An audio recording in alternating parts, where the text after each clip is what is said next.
최근에 보합 18차례에 걸쳐서 하나님 나라와 혼인 가정 그리고 부모의 책임과 유아 세례에 관하여 말씀드렸습니다.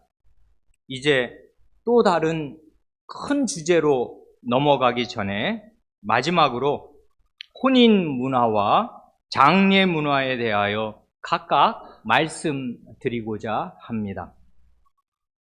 혼인이나 장례는 인생의 중대사이고 나라마다 사회마다 오랜 세월에 걸쳐 형성되어 온 혼인 문화와 장례 문화가 있습니다. 혼인 문화와 장례 문화는 예식의 형태로 집약되어 나타나는데 중요한 것은 문화나 예식이 그 사회의 가치관과 세계관을 그대로 반영하고 더 근본적으로는 믿음을 반영한다는 사실입니다.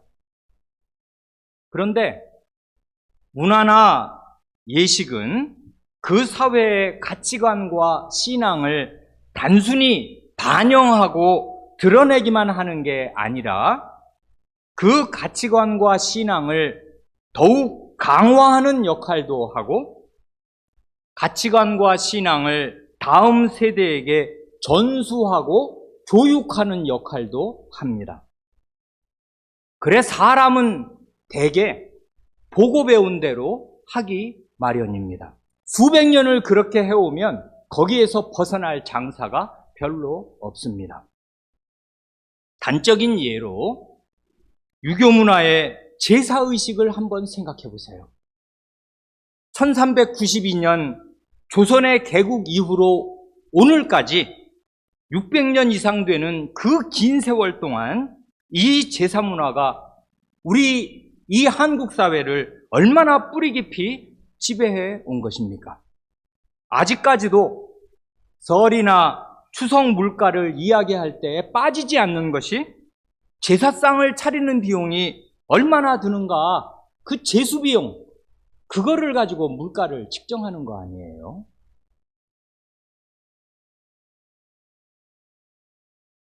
모든 신자는 이 세상 나라와 이 세상의 문화 속에 살면서 하나님 나라 백성으로 부르심을 받습니다. 그래서 신자라면 누구나 말하자면 이중 국적자인 셈입니다. 즉 눈에 보이는 이 세상 나라에 살고 있지만은 보이지 않는 하나님 나라의 가치관을 따라 살아야 하고 그 하나님의 나라를 이 땅에 나타내고 증명하고 살아야 할 거룩한 사명을 지니고 삽니다. 하나님의 나라도 그게 나라인 까닭에 그 나라에 백성이 있고 그 나라에 생활 문화가 있습니다. 하나님 나라의 문화는 믿음 체계, 곧 하나님 나라 백성이 뭘 중시하고 뭘 가치 있게 여기며 뭘 믿고 살아가는 것인가를 나타내는 것이고 그걸 나타내야 합니다. 그러나 신자나 교회 공동체의 믿음이 반듯하고 바르고 깊지 못하면은 명색이 하나님 나라 백성이면서도 실생활은 이 세상 나라 사람들과 다를 것이 별로 없고 하나님 나라의 실질을 제대로 맛보지도 나타내지도 못한 채로 그저 일평생 이 세상 나라의 문화를 확대 재생산하다가 허무하게 생을 마치게 됩니다. 먼저 어린 사람들은 긴 설교를 다 귀담아 듣기 어려우니까 어린 사람들을 위해서 이 세상 나라 문화와 하나님 나라 문화의 핵심이 무엇인가를 대표적인 성경 구절을 하나씩만 들어서 말씀드리겠습니다. 이 세상 문화의 그 핵이 무엇인가를 요한일서 2장 15절로 17절은 이렇게 가르쳐 줍니다. 요한일서 2장 15절 이하, 이 세상이나 세상에 있는 것들을 사랑치 말라. 누구든지 세상을 사랑하면 아버지의 사랑이 그 속에 있지 아니하니, 이는 세상에 있는 모든 것이 육신의 정욕과 안목의 정욕과 이생의 자랑이니 다 아버지께로부터 온 것이 아니요 세상으로부터 온 것이라. 이 세상도 그 정욕도 지나가되 오직 하나님의 뜻을 행하는 이는 영원히 거하느니라 합니다. 아멘. 요한 사도를 따르면 이 세상 문화의 핵심은 육신의 정욕과 안목의 정욕과 이생의 자랑입니다. 곧 죄인의 욕망이요 죄인의 정욕입니다. 육신의 정욕, 하나님을 떠난 타락한 전인의 뭘 추구하는 것이 있고, 사람이면 다 그렇단 말입니다. 어린아이도 하고 싶은 게 있잖아요. 근데 그게 죄인의 정욕이란 말이에요. 하나님을 떠나 있고 하나님을 떠나 사니까 그가 원하는 모든 것이 죄의 정욕입니다. 육신의 정욕을 따라 행합니다. 조금 수준이 있는 사람은 안목의 정욕을 추구합니다. 나는 안목이 있다 이것입니다. 보는 눈이 다르고 학력이 있고 예술적인 안목이 있고 가치가 높아서 명품으로 자신을 드러냅니다. 그런가 하면 이생의 자랑을 끝내 죄인은 결단코 벗어버리지 못합니다. 뭐 하나라도 자랑할 것이 있어야 살맛이 납니다. 그래, 기회만 되면 은근히 자기에게 있는 어떤 것을 다른 사람에게 자랑해서 그것을 인정받아야 살고, 그러지 못하면 굉장한 허무감을 느낍니다. 육신의 정욕, 안목의 정욕, 이생의 자랑이 이 세상에 있는 것의 전부입니다. 그것이 이 세상의 정체입니다. 이게 우리 주 예수 그리스도께서 그리스도로서 모든 그리스도인들을 대표하여서 광야에서 받으신 세 가지 시험, 세 가지 유혹에 정확히 상응하는 것 아닙니까? 육신의 정욕, 그리스도께서는 몸의 절박한 욕으로 시험을 받으셨습니다. 먹고 살아야 될 거 아니냐.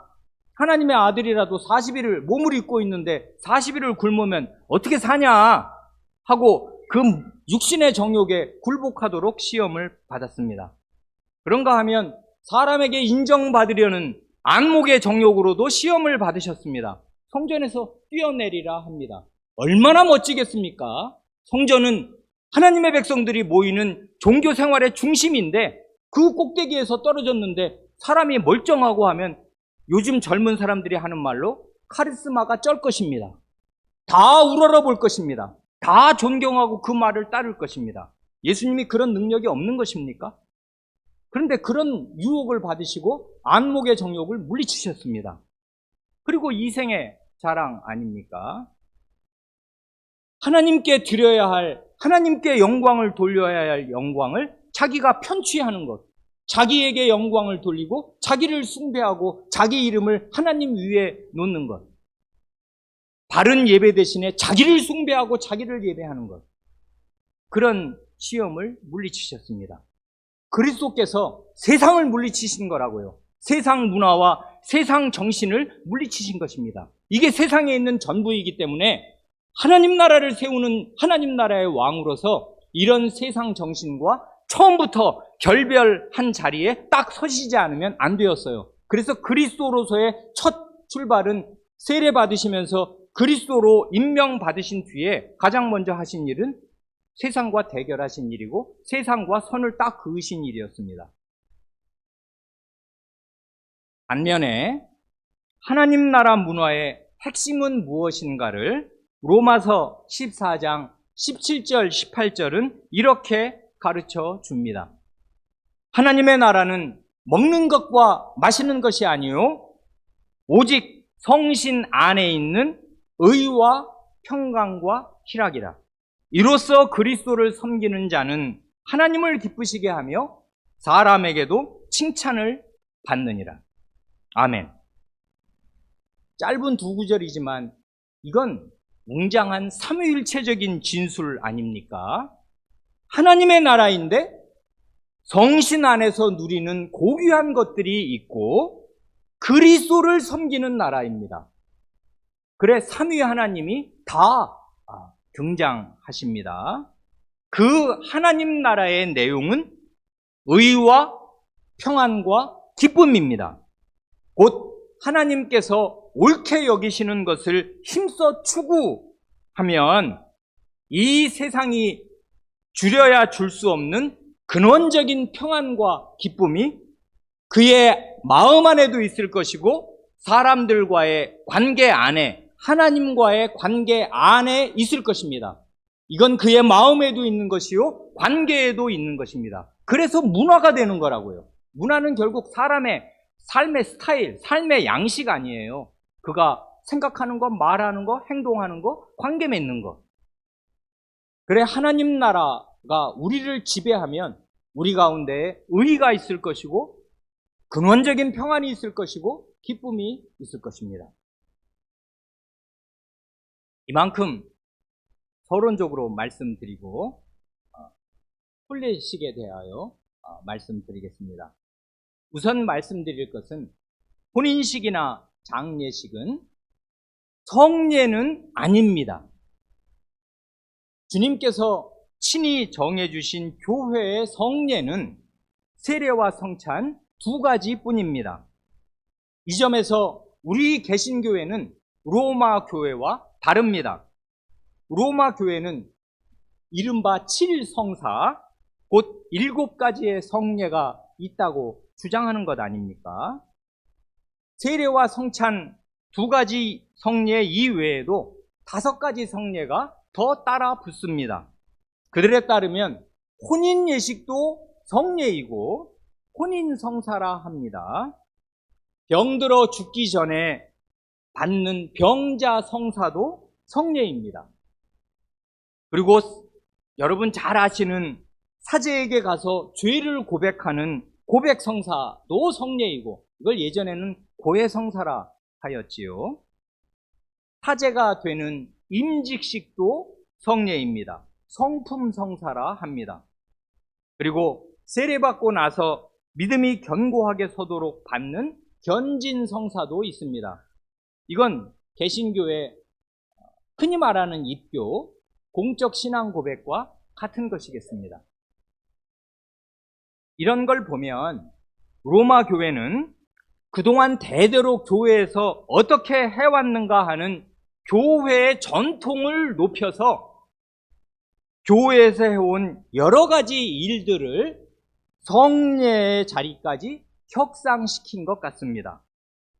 반면에 우리 개신교는 교회의 전통보다 주님 자신의 말씀에 최우선순위를 두고서 그 말씀을 존중합니다.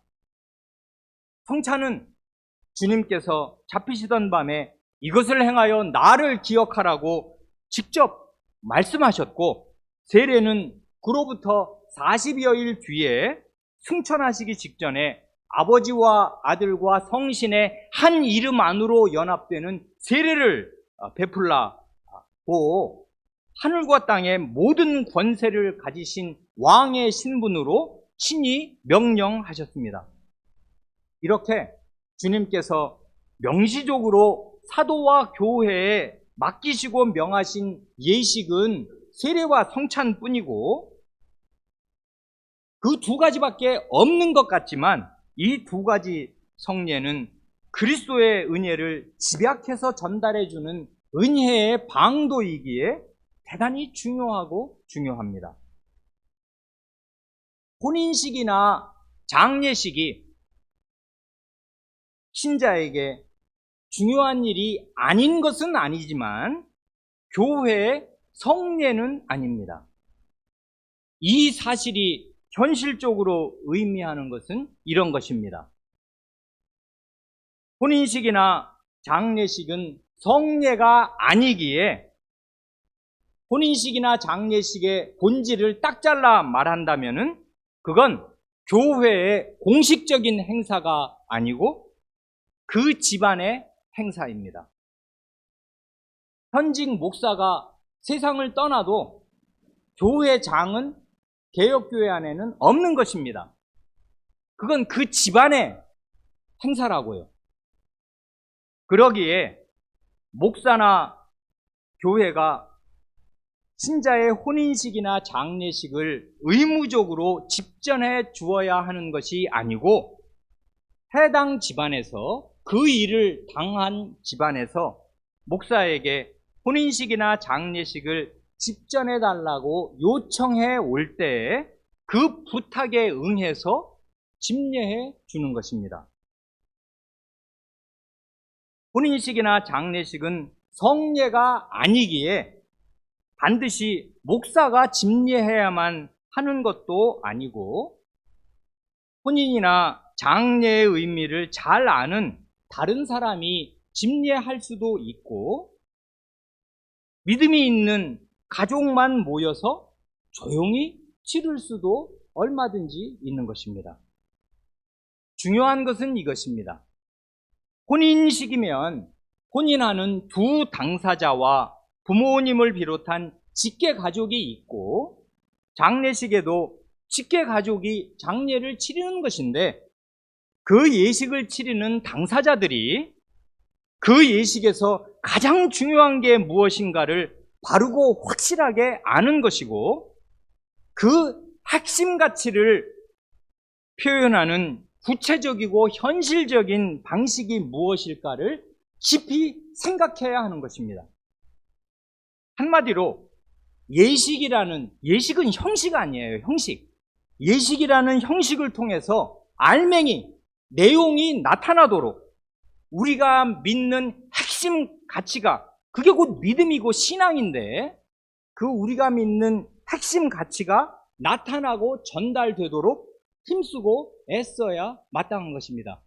그러는 그 노력 가운데 공동체의 노력 가운데 어느 만큼 시간이 지나고 세월의 무게가 쌓이면 서서히 문화가 형성되는 거라고요. 그래야 그걸 아무 생각도 없이 어린 사람들은 보고 배우며 그 문화를 습득하고 자라는 것이에요. 이렇게 되려면 평소부터 생각해둔 것이 있어야만 합니다. 그렇지 않으면 그저 본대로 하게 되고 어느 날 선 봐서 괜찮은 사람 만나면은 날짜 잡히면 그 다음부터 정신이 하나도 없단 말입니다. 농담이 있지 않습니까? 야, 결혼식 한 번 하고 나면 한 번은 하지 두 번은 못한다. 엄청 힘들더라 하는 것입니다. 정신이 하나도 없을 것입니다. 결혼해 본 사람들은 다 알 것입니다. 행사, 예식을 치르느라고 정신이 없고 장례는 더 말할 것도 없습니다. 이건 거의 예고가 없는 때가 허다하잖아요. 갑자기 부모님이 돌아가신단 말입니다. 그러면 그날부터 모든 게 정지되고 장례를 치르게 되는데 평소에 생각해둔 것이 없고 그의 믿음이 어디까지 구현되어야 되는가를 깊이 생각해 놓지 않으면 그저 본대로 하게 되고 우리가 본 것이란 주로 이 세상 문화, 곧 육신의 정욕과 안목의 정욕과 이생의 자랑을 드러내는 것에 지나지 않게 되기가 십상입니다. 그래서 생각해야 된다고요. 일을 당하기 전에 미리미리. 혼인 예식에서 가장 중요한 게 무엇입니까? 그건 혼인 당사자가 살아계신 하나님 앞에서 부부가 되기로 서약하는 것이고 직계 가족을 비롯한 하객들이 그 서약의 증인이 되는 것입니다. 이게 거의 전부이고 그 나머지는 다 부수적인 것입니다.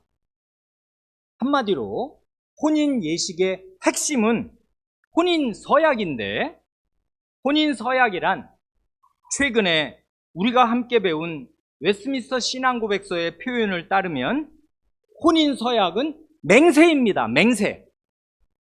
맹세란 엄숙히 하나님의 이름을 부르는 예배 행위이고 살아계시는 하나님을 그 서약의 증인이요 재판장으로 모시는 엄숙하고 거룩한 행위입니다. 하나님, 저는 이 남자를 또는 이 여자를 평생의 배필로 맞아서 죽는 날까지 성적인 정절을 포함한 부부의 도리를 지키기로 맹세합니다. 이 맹세를 어길 경우에 하나님께서 정하신 합당한 처벌을 달게 받겠습니다 하고 서약하는 거라고요. 합당한 처벌이란 무엇입니까? 구약시대 같으면 간음죄에 대한 처벌은 원래 돌에 맞아 죽는 것입니다. 돌로 친다는 것은 그게 한 사람이 치는 게 아니지 않습니까?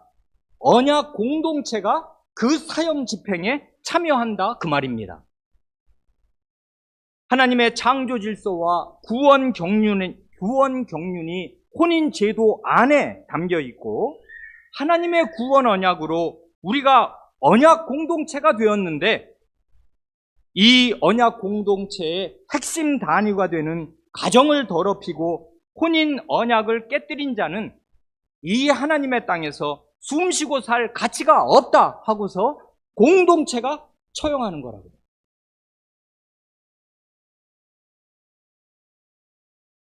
한마디로 혼인 예식은 언약의 예식이고 하나님과 증인들 앞에서 맹세하는 예식입니다. 그러니 하나님 앞에 선다는 사실이 결정적으로 가장 중요하고 다음으로 이 맹세의 의미를 알고 있는 증인들이 몇 사람이든 함께 있는 것이 중요합니다.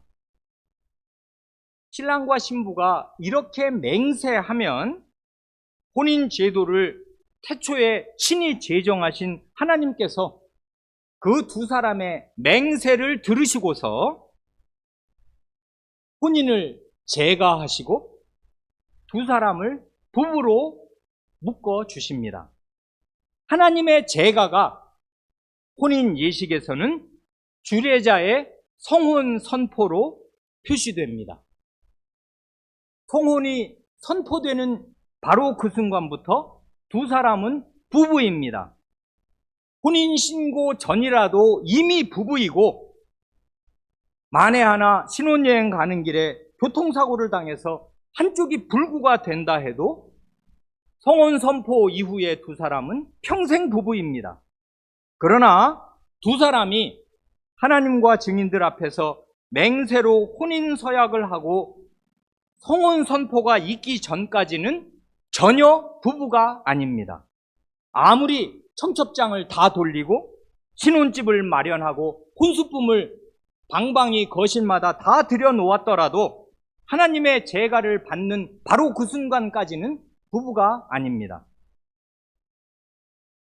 그러니 특별히 혼인식을 앞두고서는 한치 앞을 모르고 내일 일을 모르는 풀잎처럼 연약한 인생으로서 지극히 겸비한 마음으로 하나님 앞에 엎드려서 하나님의 제가를 받기 전까지는 단 한 발도 미리 내딛지 않는다는 겸비한 자세를 견지해야 마땅합니다. 그 선을 넘으면 그게 교만이라고요.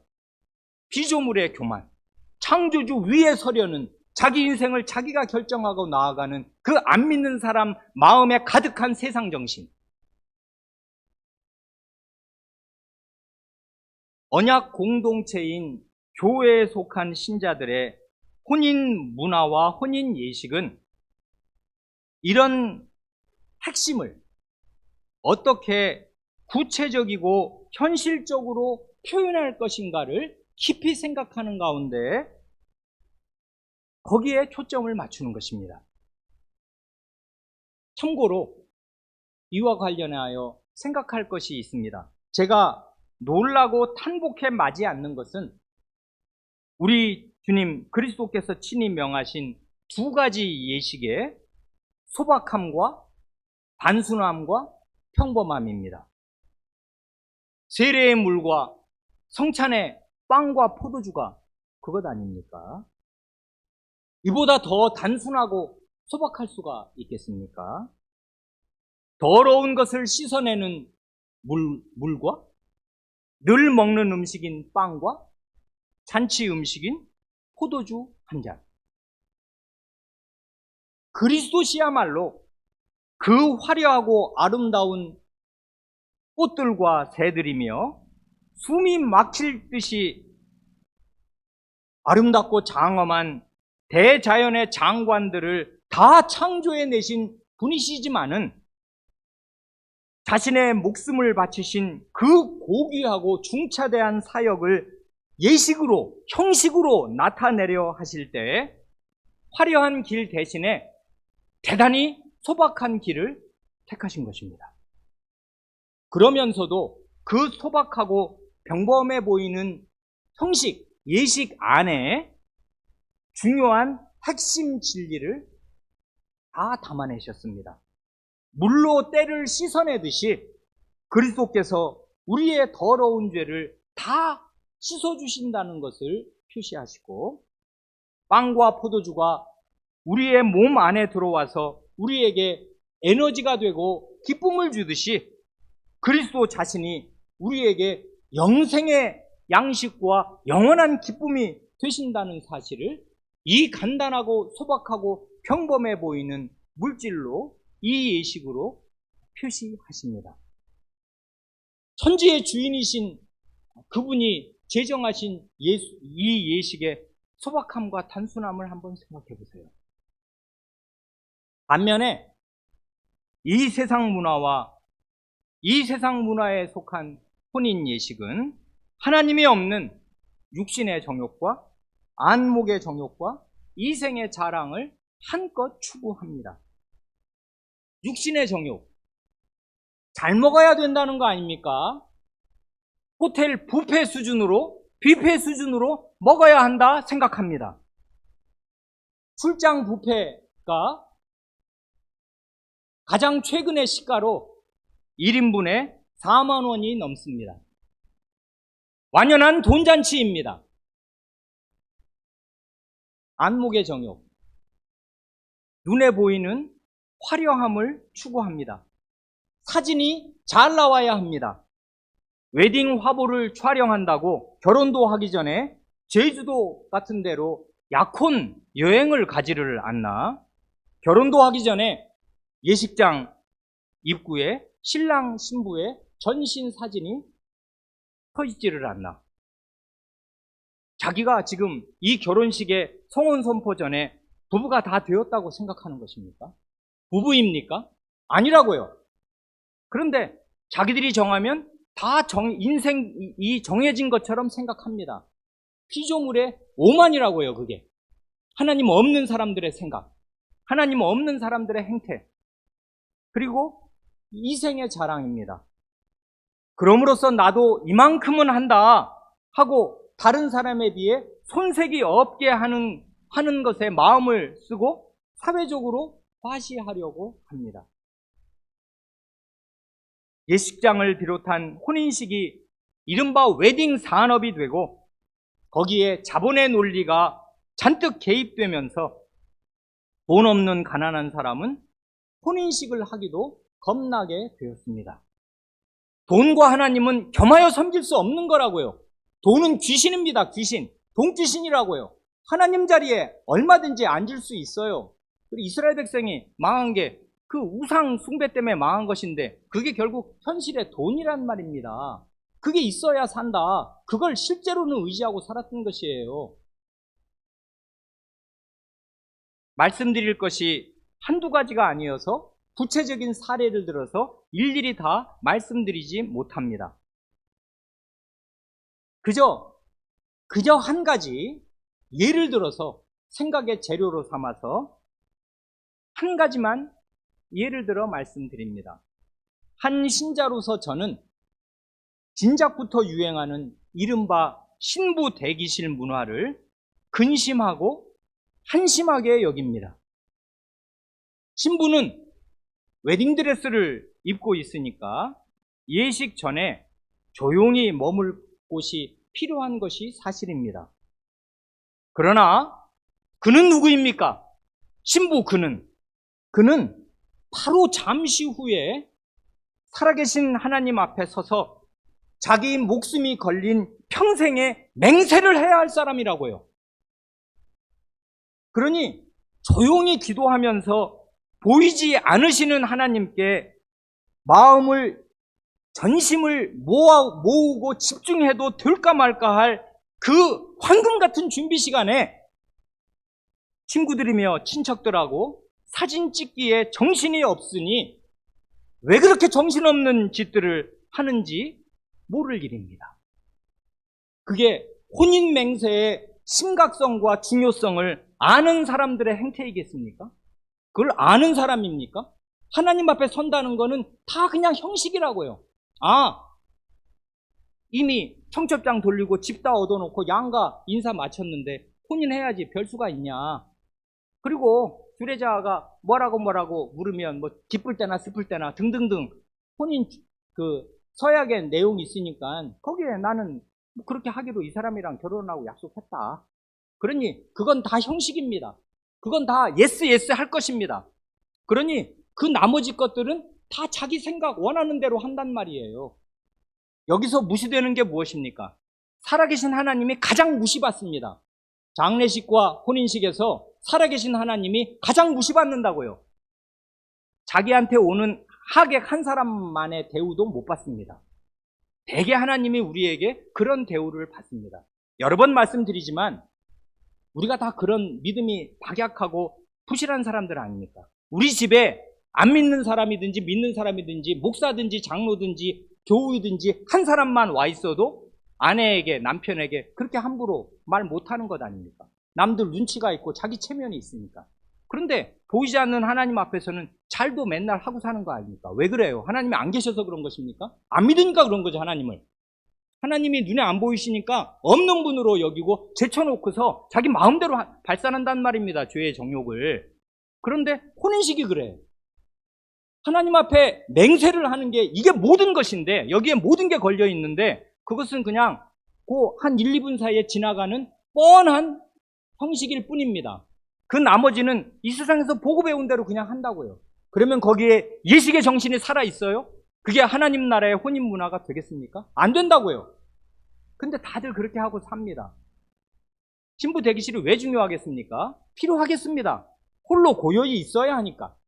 기도해야 하니까. 그리고 드레스 입고 막 여기저기 돌아다닐 수는 없는 거니까. 그러면 그 사람을 보호해 주어야 할 것이에요. 그래서 저는 예식 전마다 마음이 늘 조마조마합니다. 왜들 저러나? 신부를 보호해주고 신부를 위해서 이 사람들이 제정신을 가지고 참된 믿음으로 하나님 앞에 하나님이 받으시는 맹세를 하도록 위하여 기도해야 할 것 아닙니까? 그 전에 얼마나 많이 기도했어요? 기도 그 시간이나 그 혼인 당일이니까. 그리고 이게 이제 10분, 20분밖에 안 남았으니까. 그때는 증인으로 온 하객들이나 가족은 더 말할 것도 없고 본인 당사자들은 마음을 보이지 않는 하나님께로 모으는데 집중해야 한단 말입니다. 예배 시간 10분 전마다 저는 마음이 조마조마한단 말입니다. 이분들이 지금 예배를 드리러 온 것인가? 살아계신 하나님을 만나러 온 것인가? 종교 행사를 하러 온 것인가? 왜 예배당이 시장터같이 시끌벅적한 것인가? 하나님이 그렇게 해서 만나질 수 있는 분인가? 반갑네. 인사를 나누면서 하나님이 우리 마음을 오시는가? 예배 전에는 10분 전부터는 바늘 떨어지는 소리도 안 들려야 마땅해요. 하나님께 집중해야 된단 말입니다. 마음을. 온전히 하나님께 마음을 집중해서 살아계신 하나님을 만나고 돌아가지 않으면 이게 다 뭐냐? 이게 종교 행사지. 이게 다 뭐예요? 이게 우리를 살리겠습니까? 우리에게 영원한 평안과 안정과 영원한 생명을 맛보여 주겠습니까? 그러고 나니까 예배를 드려도 이 예배를 하나님께서 받으셨는지 안 받으셨는지 마음에 확신이 없는 것 아닙니까? 하나님께 준비하고 와야 되잖아요. 아니, 대통령, 이 조그만 나라 대통령을 만나는 것도 얼마나 스케줄이 많으며 얼마나 사전 절차가 많은데 천지의 대주제를 만나러 왔는데 그냥 1분 전에 들어와서 딱 앉으면 천지의 대주제가 만나 주시는 것입니까? 만날 수 있는 것이에요? 그게 만나지는 것이에요? 영혼으로? 안 된단 말이에요. 준비가 필요하단 말입니다. 그래, 혼인식의 모든 것은 혼인 맹세에 달려 있어요. 그걸 위해서 다른 모든 것을 절제하고 다른 모든 것을 뒤로 미루는 것입니다. 밥 안 먹어도 됩니다. 밥이 중요한 게 아니잖아요. 혼인은 물론 잔치입니다만은 그 밥이 나중엔 돈잔치가 되면은 그게 밥 먹는 게 무슨 의미가 있어요? 여러분 가서 호텔 뷔페 먹으면 만족하십니까? 혼인 서약의 증인으로 이 혼인서약을 깨면 내가 돌로 너를 친다. 그런 내가 언약 공동체의 일원이다 하는 그 언약의 공동체를 세우려는 하객으로, 증인으로 참석하는데 무슨 밥이 뭐가 그렇게 중요하단 말입니까? 오늘 본문으로 요한복음 2장과 요한계시록 19장을 읽었습니다. 그리고 읽지는 않았습니다마는 계시록 19장, 다음 장, 계시록 21장에도 신랑 신부 이야기가 맨 앞부분 2절인가에 나옵니다. 그러니 요한 사도는 자신이 기록한 성경의 처음 부분과 끝 부분을 혼인잔치로 시작해서 혼인잔치로 마치는 셈입니다. 과연 이 땅에서 행하신 주님의 공생의 사역의 첫 번째 표적은 혼인잔치에서 물로 포도주를 만드셔서 난처하게 된 신랑 신부와 그 혼주 측의 문제를 해결하여 주시고, 그렇게 하심으로써 제자들에게 그리스도 자신의 위엄과 영광을 나타내셔서 제자들이 주님을 주님으로, 그리스도로 믿을 수 있도록 그 믿음을 북돋아 주신 것입니다. 이 땅에서 행하신 첫 번째 표적이 그것이었다면, 하늘에서의 주님의 마지막 사역은 이제는 주님께서 친히 신랑이 되시고 혼인식의 주인공이 되셔서 교회를 신부로 맞으셔서 우주적인 혼인잔치를 여시는 것입니다. 주님의 마음에 이 기대감과 이 기쁨과 그 설렘이 가득하였던 것을 우리가 압니다. 과거에 누가복음을 함께 읽으면 누가복음의 성찬기사는 특별하지 않습니까?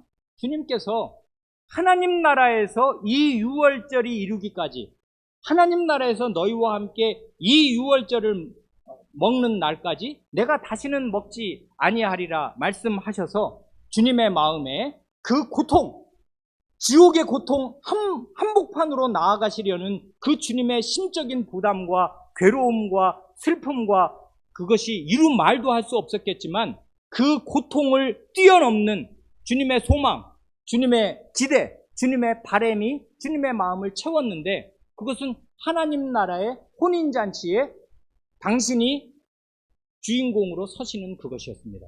그래서 너희와 함께 하나님 나라에서 이 혼인잔치에 들어가는 것을 나는 고대한다. 그 일을 위해서 내가 지금 이 일을 하지 않으면 안 된다. 왜냐하면 신부가 정결해져야 되니까. 이런 더러운 죄를 그대로 가지고서는 하나님 나라의 혼인잔치 없는 거니까.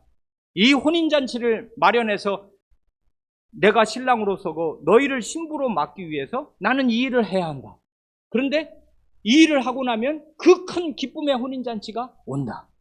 그래 나는 그걸 바라본다 하고서 성찬은 말하자면 기쁨이 있단 말입니다. 장래에 기대가 가득 들어 있어요. 성찬에는 주님의 죽으심이 가져올 그 한없는 잔치, 기쁨의 잔치. 그러니 이 땅에서의 신자의 혼인 예식은 신랑과 신부가 함께 서로를 도와서 그리스도의 신부로 단장되어가는 첫걸음이 되어야 할 것입니다. 많은 신혼부부가 초장부터 그릇된 길을 가는 것 같습니다. 이 세상 정신에 함몰되어서 자기가 하나님 나라 백성으로서의 정체성을 가지고 내가 주인공이 되는 이 예식을 어떻게 해야 하겠는가 하는데 온 마음을 기울이지 못하는 것 같습니다. 그러려면 생각해야 할 것이 많고 배워야 할 말씀이 많고 굳게 믿어야 할 것들이 많이 있습니다. 잘해야 한다. 기도하시겠습니다.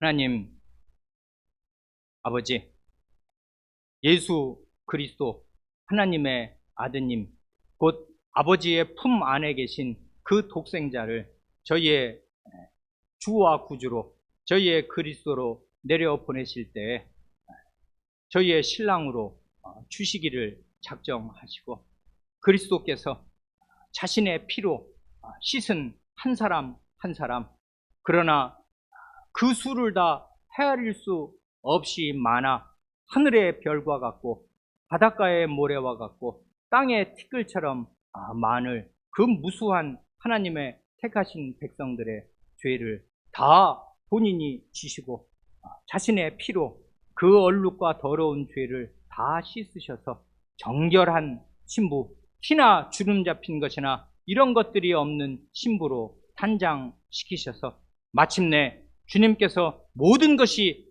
다 준비되었다 판단하시는 그날, 이 우주적인 혼인잔치에 신랑으로 서시고 구속하신 모든 백성을 거룩한 신부로 세우셔서 하나님의 성 예루살렘에서 기쁨의 혼인잔치를 여시고 저희와 함께 영원히 복된 신혼 살림을 시작하실 줄을 믿습니다. 저희가 이런 소망을 가진 사람들로 이 땅을 걸으면서 부부가 서로 돕고 서로를 격려하여 그리스도의 신부가 되는 이 일을 효과적으로 이루고 이 일을 달성하기 위하여 부부가 되기로 맹세하고, 그럼으로써 하나님의 창조의 규례와 창조의 경륜과 구원의 경륜이 그리스도를 믿는 가정을 통하여 연면이 이어져 내려가게 하시는 줄을 믿습니다. 이런 참된 믿음이 저희 속에 있게 하여 주시고 깊어지고 넓어지고 확고해지게 하여 주시고, 그럼으로써 생각이 자라고 깊어져서 이 세상 사람들이 어떻게 하든지 상관이 없이 그리스도께서 하신 길을 모범으로 삼아서 저희의 혼인 예식과 저희의 장례 예식이 어떻게 되어야 할 줄을 생각할 줄 알게 하여 주시고, 저희에게 지혜를 주시고 저희에게 믿음을 더욱 주셔서 저희의 어린 사람들, 저희의 자녀들이 이런 거룩한 문화 가운데에 교육을 받고 이런 문화를 전수받아 자기들은 더 나은 그런 문화를 건설하는 역군들로 살 수 있게 하여 주시기를 구합니다. 우리 구주 예수님의 이름으로 기도합니다. 아멘.